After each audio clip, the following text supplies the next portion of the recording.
The latest ratings for Steve Harvey's show are bad. He's lost his audience, and he blames his meeting with then-President-elect Donald Trump at Trump Tower on January 13 as the cause of his plummeting ratings. Back then, Harvey had nothing but glowing praise for Trump and high hopes for Trump's presidency. I walked away feeling like I had just talked with a man who genuinely wants to make a difference in this area. I feel that something really great could come out of this, said Harvey of his meeting with Trump. Harvey basked in the glory of meeting with a man who rose to prominence as a birther and elevated white supremacists to the highest levels of power. For months, Harvey defended his decision to meet with Trump, and only now that it could potentially ruin his career he has seen the error in his ways. Harvey's no longer a person worth listening to. Frankly, Harvey had already stopped being funny back in June, after he told a man from Flint, Michigan, who called into his radio show to enjoy your nice brown glass of water. Harvey gets it now. Meeting with Donald Trump was the worst mistake of my life, he recently said on his radio show.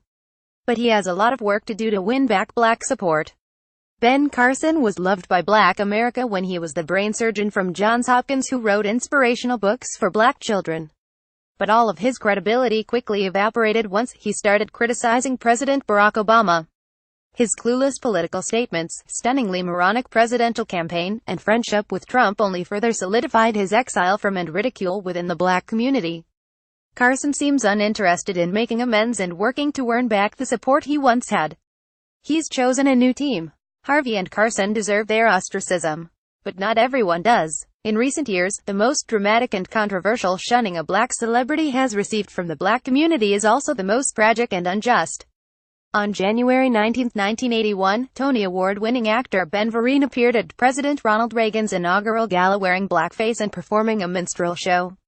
His performance was intended as a tribute to legendary black vaudevillian Bert Williams, who was forced to wear blackface when he performed, and it featured two acts. In the first, he buoyantly danced and sang Waiting for the Robert E. Lee before the rapturous Republican audience, with Ron and Nancy applauding his efforts. The second act consisted of him defiantly taking off his blackface while singing Nobody I Ain't Never Got Nothin' from Nobody, No Time. Collectively, his performance was intended to show the pain of blackface and the exploitation of African Americans before this predominantly white audience and to the rest of America. But when ABC aired Vereen's tape-delayed performance, the network omitted the second half. Vereen at the time was one of the most celebrated black actors in America. The rebuke from the black community was swift and strong. People had no idea there was a second part, and Vereen became persona non grata to black America. It took years for Vereen to rebuild his career, and over 30 years later, a live production came out to finally set the record straight. NBA Hall of Famer Wilt Chamberlain's support for Richard Nixon's 1968 presidential campaign resulted in shock and bewilderment from the black community. Jackie Robinson, Bill Russell, and Kareem Abdul-Jabbar openly criticized Chamberlain. Abdul-Jabbar was still Lou Alcindor and playing college ball at UCLA in 1968, but Chamberlain had been a mentor to the young Alcindor since he was 15. Chamberlain's support of Nixon was one of many fissures between these two giants of basketball that Abdul-Jabbar described in his autobiography Giant Steps. Wilt the Stilt even attended the 1968 Republican National Convention and wrangled delegates for Nixon. Eventually, Chamberlain fell out with Nixon over his dislike of Spiro Agnew, Nixon's running mate. Agnew argued that America must have two societies, one white and one black.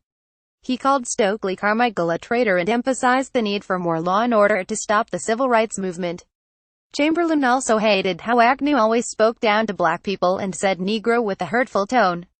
In 1968, Agnew's segregationist rhetoric was drowned out by the insurgent presidential campaign of avowed segregationist George Wallace, but the black community was all too familiar with his treatment of African Americans in Maryland.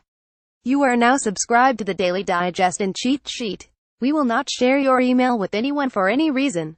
Following the convention, Chamberlain saw that he would have no role in the Nixon administration and stopped campaigning for Nixon. Slowly but surely he got back in the good graces of the black community. But he also refrained from political activism. Surprisingly, Booker T. Washington might have received the most stern rebuking from the black community of anyone due to his accommodationist beliefs he expressed in his famed Atlanta Compromise speech from 1895. Initially, it was celebrated across the nation by both blacks and whites, and it made Washington the most influential black man in America for years. President Teddy Roosevelt loved it so much he formally invited Washington to dine with his family in the White House. Washington's speech addressed the Negro problem and encouraged African Americans to become proficient in agriculture and domestic service, and to stop agitating for social equality.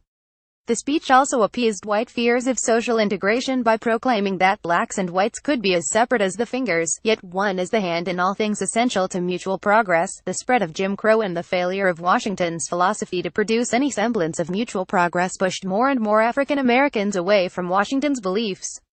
W.E.B. Du Bois dedicated an entire chapter in The Souls of Black Folk to a rebuke of Washington, and proposed the talented 10th counter to Washington's accommodationist theory.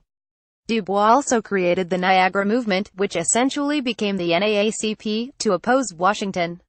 Harvey needs to make amends with the black community. Opposing Trump would be a good place to start. A black American seeking racial justice from a man like Trump is on a fool's errand. Harvey should have known better.